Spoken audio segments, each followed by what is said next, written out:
she was fighting for her like 9 days ago. Look, Carlee Russell returned home alone on foot as close friend claims she was fighting for her life. Boy, you got played. Y'all gotta see what my girl Candace got to say though. Hey, yo, please tell me this got the video that I saw, bro.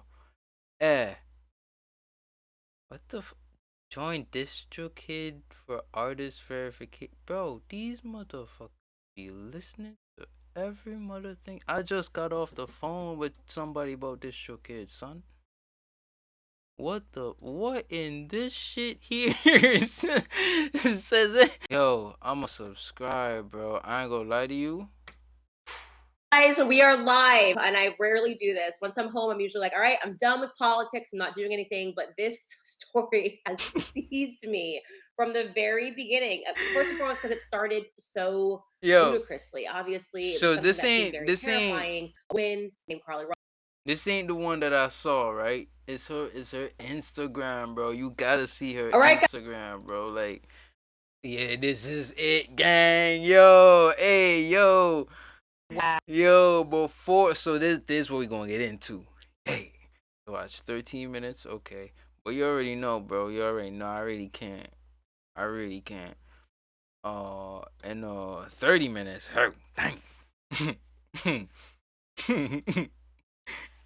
But hey, Russell sees a toddler on the side of the road. She goes out to help him, then she vanishes. She vanishes, and all that's left behind is her wig, her car keys, her purse, and her car, a running vehicle on the side of the road. So obviously, as a mother, as a person that's just concerned about citizens, if you are any person that's looking at the story, it just seems like such a bold way for somebody to snatch someone off the side of the highway. So we were all waiting with bated breath. And then, of course, something very weird happened. You don't normally see this in an abduction story. Carlee appeared on foot at her parents' house, right? And just to give you a quick background in this, it should not be relevant that she is a black girl at all. When I first shared this case and said, oh my gosh, this looks crazy, no one cared that she was black. But of course, because we live in America, everything becomes racialized. And you were instantly condemned if you weren't sharing the story and talking about it. And then as soon as she arrived home and we said, wait a second, like, where's the toddler? Is there a person that's snatching people off the side of the roads? Like, what's the follow-up to the story? You were once again being condemned because, oh my God, that's racist. Like, why don't we just believe black women? Black women, we should just be happy that she's home. We should just let her rest. And I immediately just started calling out how suspect this case was because, of course, instantly the public should be informed about the whereabouts of the toddler, description of the toddler, an Amber Alert regarding the toddler. We should be having some general description of the person that allegedly abducted her off the side of the road. And then I was fully confirmed of my suspicions. For me personally, when Carlee's parents did that weird interview where they said nothing with NBC. Remember, they went on and they were very clammy and just said they were just concerned about her mental well-being and that they could not give any facts of the case because of the investigation. In all these circumstances, I always just use a little bit of common sense. Obviously, you just use common sense and you say, okay, her mother says that she didn't hug her when she first saw her because she was in a shocked state. And so she instead called an ambulance. There's nothing in the world that is going to stop a mother and a father, especially a mother, from hugging her daughter after she's been believed that she's been abducted. I had sensed from the... That's what I'm telling you, bro. I be thinking I'm smart sometimes, right? But when I listen to some of the things Candace be breaking down, bro, it's just like, dog. She quick, bro. She quick. Like, this woman is quick, dog. the parents' mannerisms in that interview, that they did not believe what they were saying, that they knew that something was weird with this, and they were just trying to hold off the public from any further obvious inquiries. So I stayed on this case because you know how I am. Anytime there's a scam running in Black America, I'm usually taking all the bullets for being the voice of common sense, which is just me saying, are we allowed to think anymore as Black Americans? BLM, obvious scam. Carlee Russell, obvious scam. I called out Jussie Smollett from day one. And sometimes something as weird as going out in a polar vortex to get a Subway sandwich that just goes, I don't think so. Black people are not going out in a polar vortex to get a Subway sandwich. We got Uber Eats, we've got apps, we've got Seamless. We just don't need to go out in a polar vortex. It's just not what we do. So we switched back to the story, obviously, like, after the parents had given. Gang, which one of y'all, black people, which one of y'all gonna just get up in the blizzard, bro? I'm talking straight January, February, negative degrees, it freezing, bro. Which one of you getting up, watching your phone, watching Uber Eats and all that? Say, nah, bro. I'm about to suit up. I'm gonna walk to Subway. Man.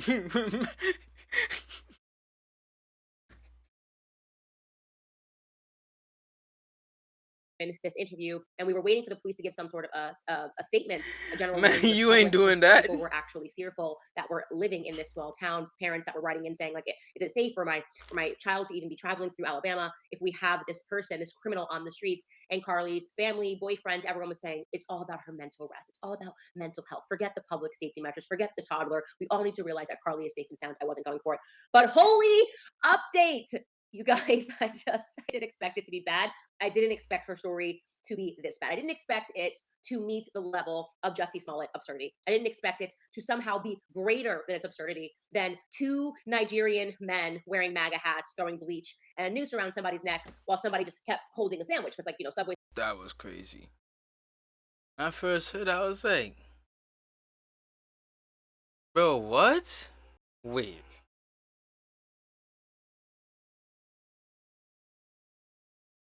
And then I was like,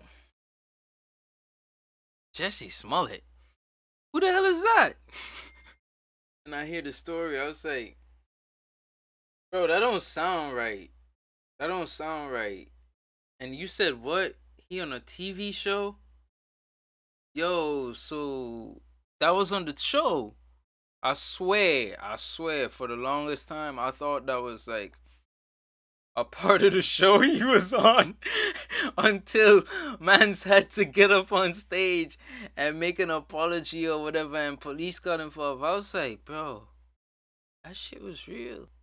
And he lost like the role or had whatever in the TV show. I was like, nah, he didn't do that. And then the brothers came out and they told the story. I said, bro, blood clot, he really did that.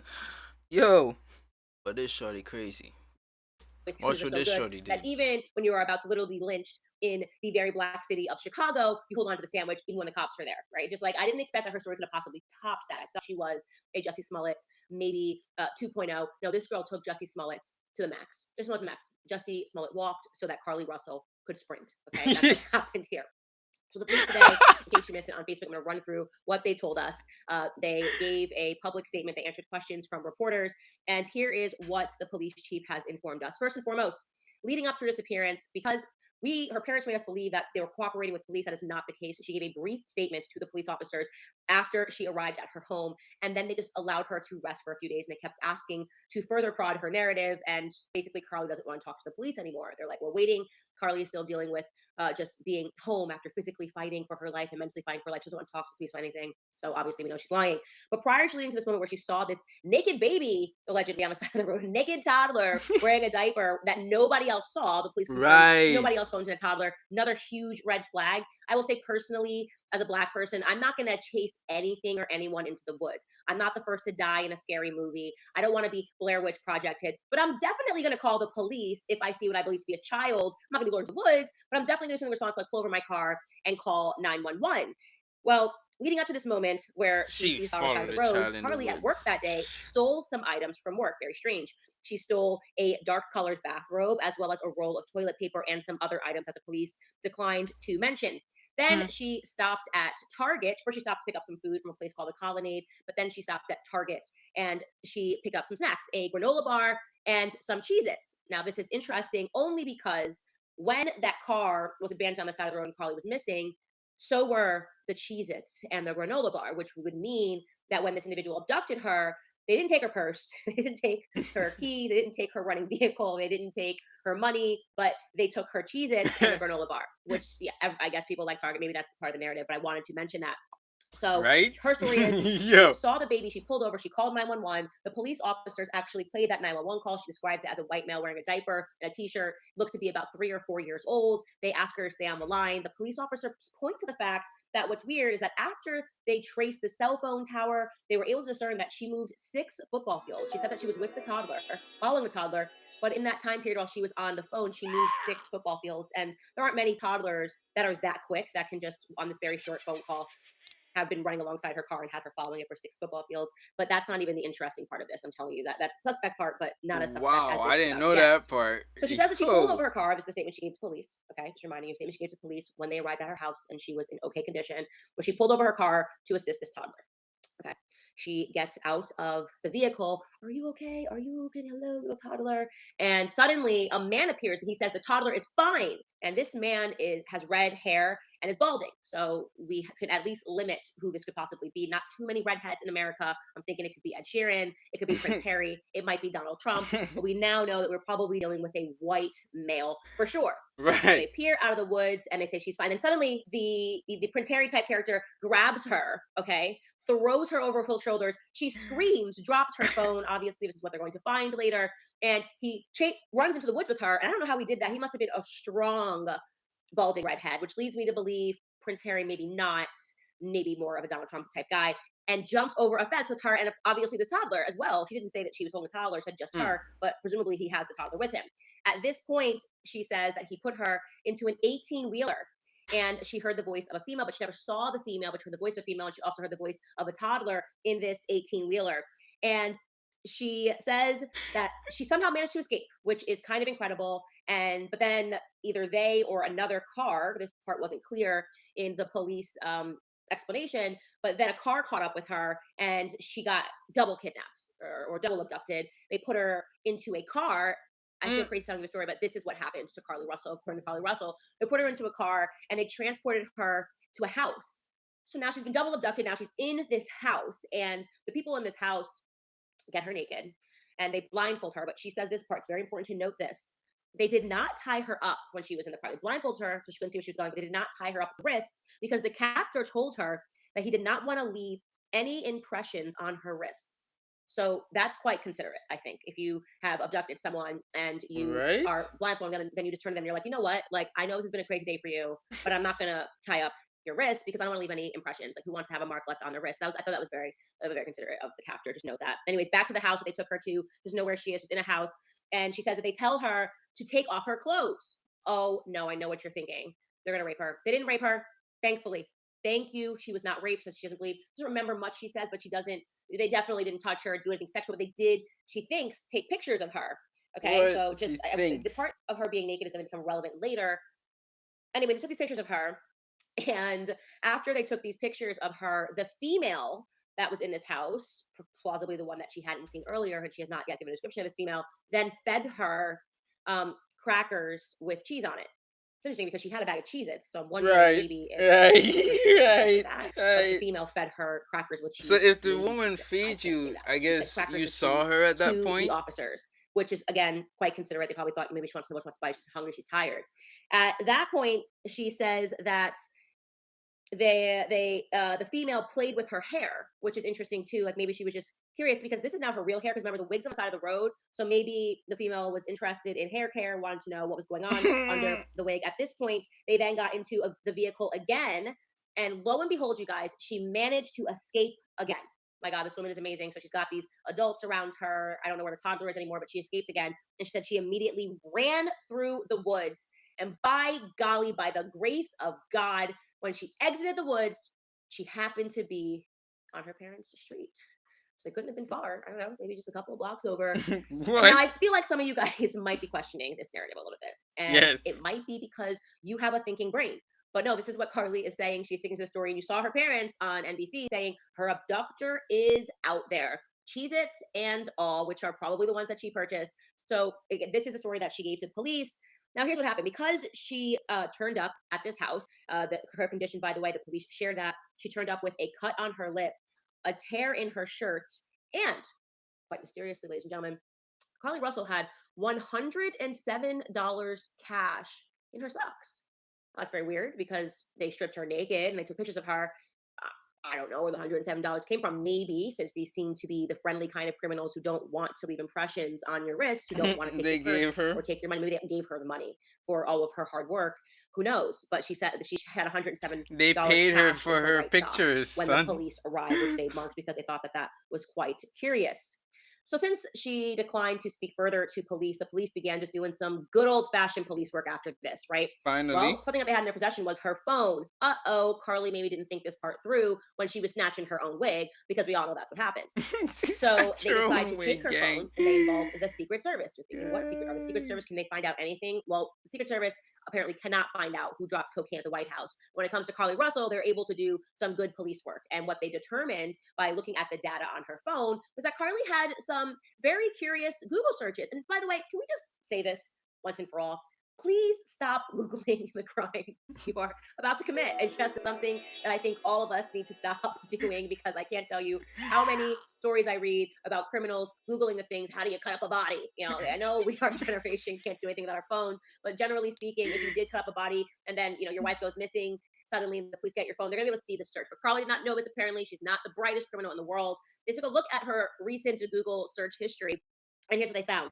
On July 11th, now to remind you, Carlee disappeared on July 13th. So why is this relevant? Because people were saying, well, maybe she just had a mental break. And that's where you're going to see the crowd that defended her and said she was abducted and that she faced trauma are going to now shift their focus to like, well, maybe she just had a mental break. Well, no, this shows that this was extremely premeditated, because this first search happened on July 11th, 2 days before Carlee went missing. She searched, do you have to pay for Amber Alerts?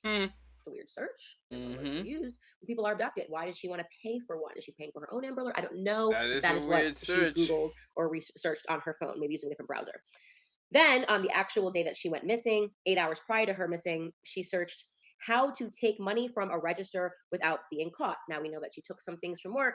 I don't know if she took cash. The police didn't mention that, but we at least know where her mindset was. Maybe that's where the 117 came from. The police then said that there were some searches that they weren't going to convey to the public out of interest of protecting Carlee, that gave them an indication of her mental state at the time. So who knows what that is related to, but they're keeping those close to the chest. They did share that she also searched Birmingham bus station one-way bus ticket to Nashville.